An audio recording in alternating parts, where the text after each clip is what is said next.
Hello, in this discussion, we will discuss about double patenting, double patenting rejection, and filing terminal disclaimer for preventing double patenting rejection.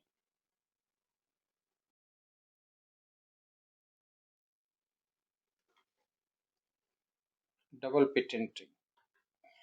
Through double patenting, it was a common practice to increase patent term or patent life through same or obvious version of invention by filing second application. Means the patentee or applicant has claimed an invention in first application, then after some time he files second application, basically claiming the same or obvious version of invention which was claimed in first application. So this is double patenting. The section 101 of 35 US code precludes a patentee from obtaining more than one patent on same invention. Means a patentee cannot have two patents or more than one patent on same invention. It is prohibited.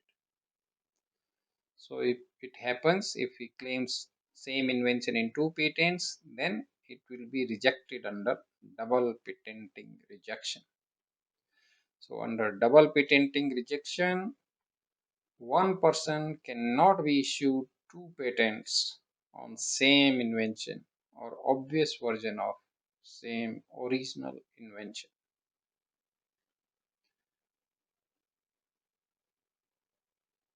Patent on unissued application can be rejected under double patenting rejection if one patent has already been granted. Means suppose applicant has filed first application with the invention, then after some time he files second application with the same or obvious variation of the invention in second application. So if patent is granted on one application, then second application may be rejected by examiner for double patenting. So that will be double patenting rejection, because as per law you cannot have two patents on same invention. Now coming to types of double patenting. There are basically two types of double patenting: same invention double patenting and obvious type double patenting. So we'll discuss these in next slides. Same invention double patenting means invention drawn to identical subject matter or same subject matter in both the applications. Applicant has filed two application. In both application he is claiming the identical subject matter or identical invention. So that will be same invention double patenting if patentee claims same invention in two applications.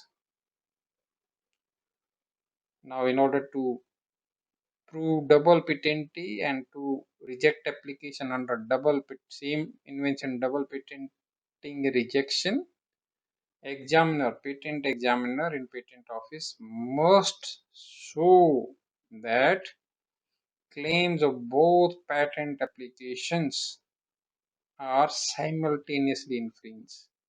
Examiner has to show that claims of one patent is infringing the claims of another patent application. So claims in both patent test application are basically same. They are infringing on each other. So if examiner is successful in showing that, then he can the reject one application for double patenting for same invention or identical invention double patenting. So that is same invention double patenting. Second type of double patenting is obvious type double patenting. It is also called non-statutory type of double patenting based on judicially created doctrine. It was created by courts or judiciary.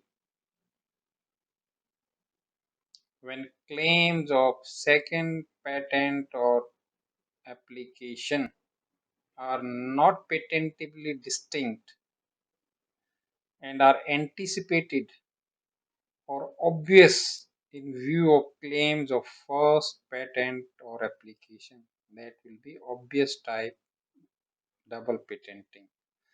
Means claims in second patent or patent application are obvious version of claims in first patent or patent application. So if that is there, that will be obvious type double patenting. Or if the claims of second patent or patent application are anticipated in view of the claims in second patent application, that will be obvious type double patenting. So you have to see three things. If the claims are not distinct in both the patent application, then it will be obvious type double patenting. If they are anticipated, if the claim of one patent application is anticipated by claim of second patent application, that will be obvious type double patenting. Or if claims of one patent application are obvious in view of the claims in second patent application.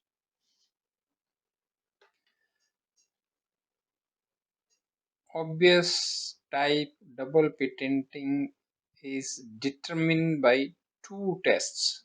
So there are two tests for determining obvious type double patenting: one-way test and two-way test. So in one-way test for determination of obviousness, it determines whether invention claimed in pending application would have been anticipated by invention claimed in granted patent, or invention claimed in pending application are an obvious variation of invention claimed in granted patent. So in one-way test, it is determined whether invention claimed in pending application would have been anticipated by or obvious variation of invention claimed in granted patent. In two-way test determines whether invention claimed in pending application would have been anticipated by invention claimed in granted patent, or it is an obvious variation of the invention claimed in granted patent, and vice versa.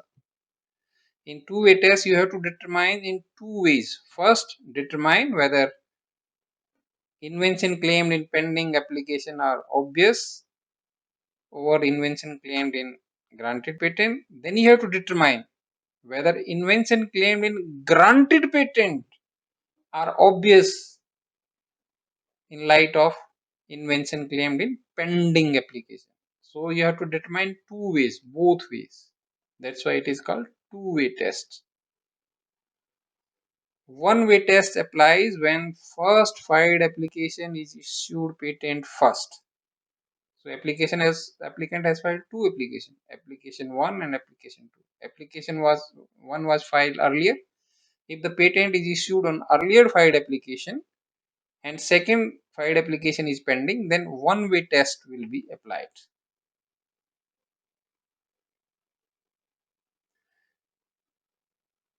Two-way test will be applied if second or later filed application is granted patent first. Second or later filed application is granted patent, and maybe first or earlier filed application is still pending. It is yet not granted patent, and it is because of USPTO. If that happens, then two-way test will be applied. Then there is provisional double patenting. So applicant has filed two applications on the same invention or obvious variation of same invention. So if one patent is already issued, second application is pending, then in second application double patenting rejection may be issued by patent examiner.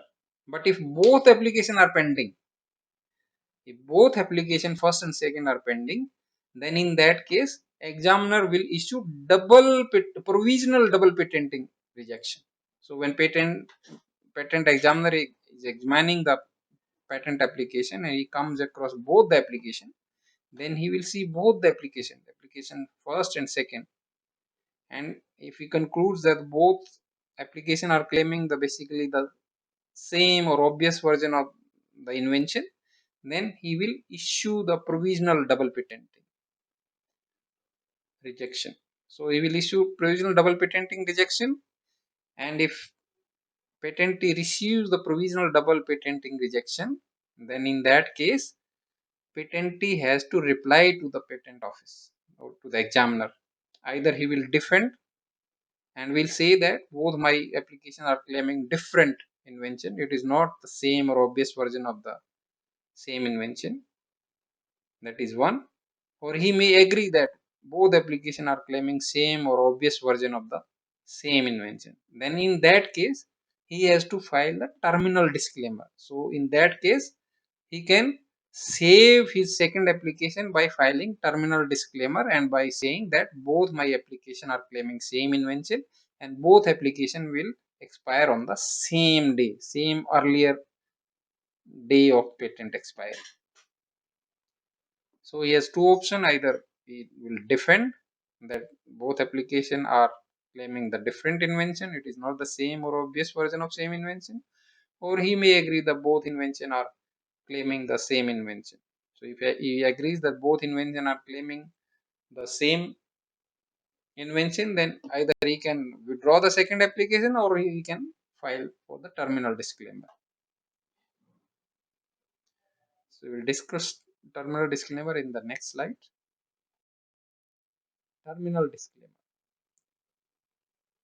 Terminal disclaimer can be used to avoid double patenting rejection. As I said in the previous slide, patentee can file terminal disclaimer if he receives double patenting rejection from examiner.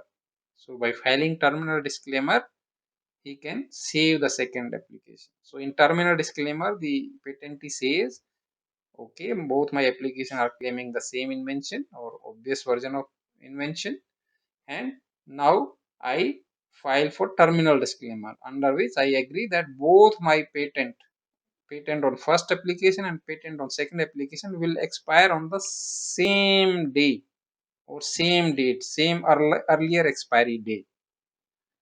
So terminal disclaimer can be used to avoid double patenting rejection, and it is used to avoid any unjustifiable increase in term or life of patent in case of same obvious type of invention through second application.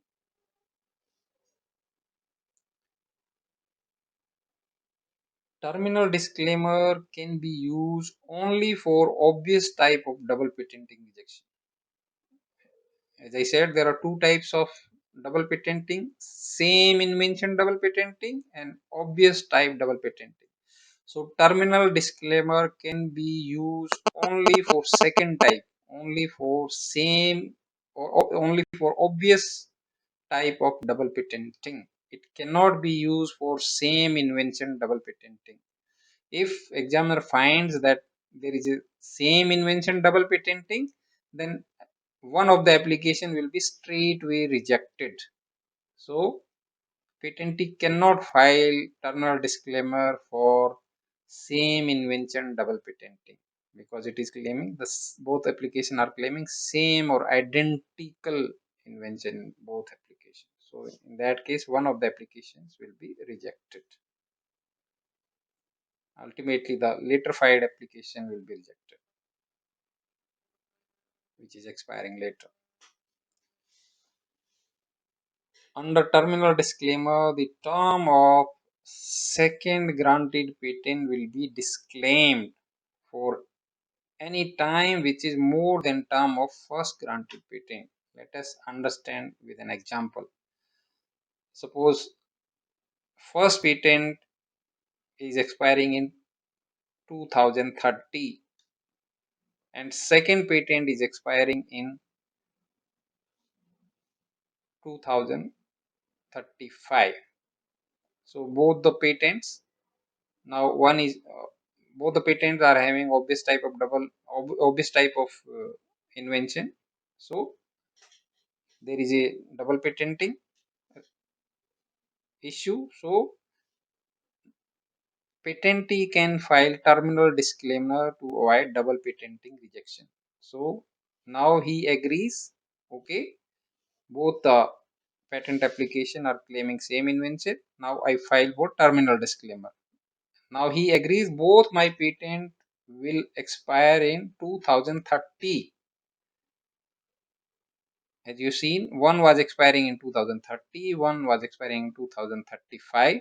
Now he agrees both my patent will expire in 2030. So he has disclaimed 5 years of term of second patent. So he has reduced 5 years of life of second patent, and now he agrees both my patent on first application and patent on second application will now expire in 2030 and not in 2035. So that's how terminal disclaimer works. Now both the patent will be expiring on the same date. The filing of terminal disclaimer is irrevocable. It cannot be revoked, and it is binding on patentee, his successors, his assignees. So it will be binding for all, the patentee, his successor, or his assignees or licensees.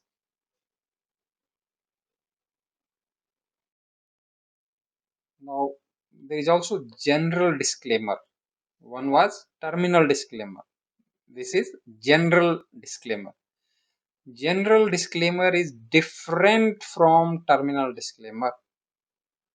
Terminal disclaimer disclaims term of patent or expiry of patent. It reduces the expiry of patent. The patent will expire early. Some of the term is disclaimed in terminal disclaimer. But in general disclaimer disclaims or surrenders something in invention or in claims. It is disclaiming something in claims. For example, in a claim, suppose claiming the compound of formula 1, wherein this formula is having a R group attached to it, and wherein R group is alkyl, and he is also saying but alkyl is not ethyl. So he is saying R in the formula is alkyl but it is not ethyl. So he is disclaiming the ethyl group. He is disclaiming ethyl from alkyl group. Now ethyl, as per this claim, can be methyl, it can be propyl, it can be butyl, and so on, but it cannot be ethyl because ethyl has been disclaimed by patentee. So that will be a general disclaimer. Whatever has been disclaimed or surrendered, it cannot be reclaimed subsequently. It is final. Whatever you have disclaimed or surrendered, it will not be reclaimed subsequently. So that's all in this discussion. Thank you very much.